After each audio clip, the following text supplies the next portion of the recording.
The entire state of California bracing for our next storm system moving through. I'm Chief Meteorologist Mackenzie Lake. Let's go ahead and get into what our forecast is looking like for our Wednesday. Take a look here. The entire coverage zone highlighted it, looking like a Christmas tree here with watches, warnings, and advisories. So we're going to break down each and every one here, starting with the most important. We have a flood watch in effect for those south-facing beaches and down through Ventura County, starting this evening, lasting through Thursday evening. Expect to run into rainfall rates close to a half an inch to an inch per hour. Biggest areas of concern looking to be those recent burn scars. We also have a winter storm warning in effect for high elevation areas everywhere in pink here, 6 to 12 inches for areas above 5,500 feet. And we also have really strong and potentially damaging winds projected. Most of those winds causing an impact for those northern communities. San Luis Obispo, Santa Maria, all these areas color coded in both blues look to be some winds upwards of 50 to 60 mile per hour. Let's take a look here at our high surf advisory. We're expecting 10 to 13 foot waves for west-facing beaches. This will last all the way through Friday evening. So now we're going to map out the storm system. We're going to talk about where it is currently. Satellite and radar here shows low pressure moving up in the Pacific Northwest, already starting to plume some moisture into Northern California. This is set to increase and to strengthen over the next few hours, and it's making a direct path for the Central Coast. So let's talk about timing and impacts here. Future track radar shows some spottier showers for the first half of our morning. Some overcast skies here. Winds are on the lighter side until the storm system moves through. So you can see that most of those winds are streaming out from the south. As of right now, Future Track Radar has bumped this system up a little bit. It is moving faster than originally anticipated, so we're now expecting to see those impacts as early as 5 or 5:30 in the afternoon. Take a look here as those showers cross over the Central Coast. This storm system is still very organized. It's going to hold a lot of power with it. Take a look at this big long line of yellows, oranges, and reds we're picking up on, crossing right over San Luis Obispo. This is going to be a long line of thunderstorm development. This could cause some hail in some areas, and it is going to cross over the entire Central Coast here and holding pretty steady with these strong rainfall rates. This is what we're most worried about here. Again, this could be those rainfall rates close to an inch per hour.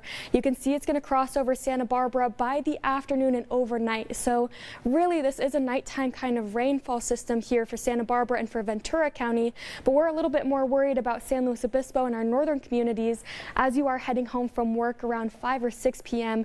That's when the bulk of the showers move through. So it will be a messy commute very early tomorrow morning. We're still going to pick up on some lingering showers there, still adding some snow accumulations as well. But you can see how those winds have now transitioned back to the north and northwest. Speaking of winds, let's go ahead and talk about which areas will be hit the hardest here. You can see as the storm system starts to approach, those winds really start to crank up. So this is our wind gust modeling here. But by the afternoon, after lunchtime, those winds start to crank into the 30 to 40 mile per hour range up in San Luis Obispo and Paso Robles. You can see where that storm system really starts to cross over the Central Coast here and just how strong those winds will be. We could see down trees and power lines. It's imperative if you have outdoor patio furniture to move it back inside.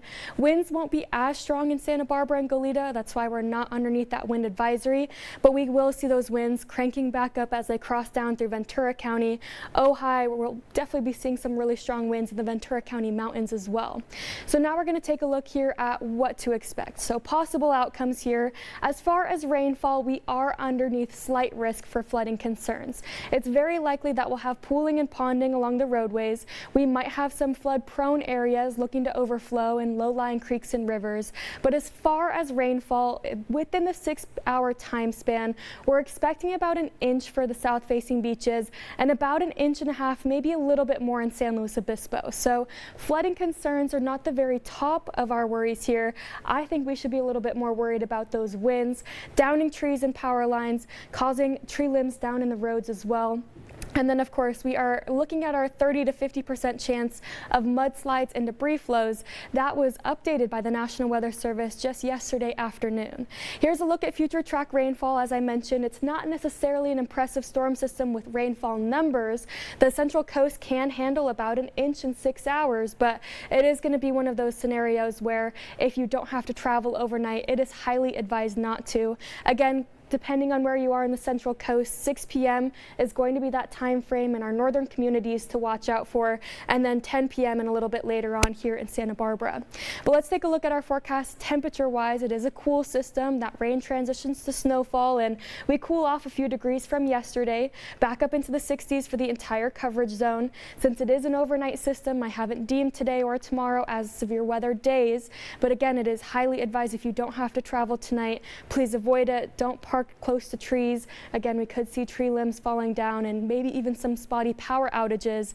Most of the impacts into the overnight hours, but keep an eye on our forecast, and of course our mobile app and website will have all the updates you need.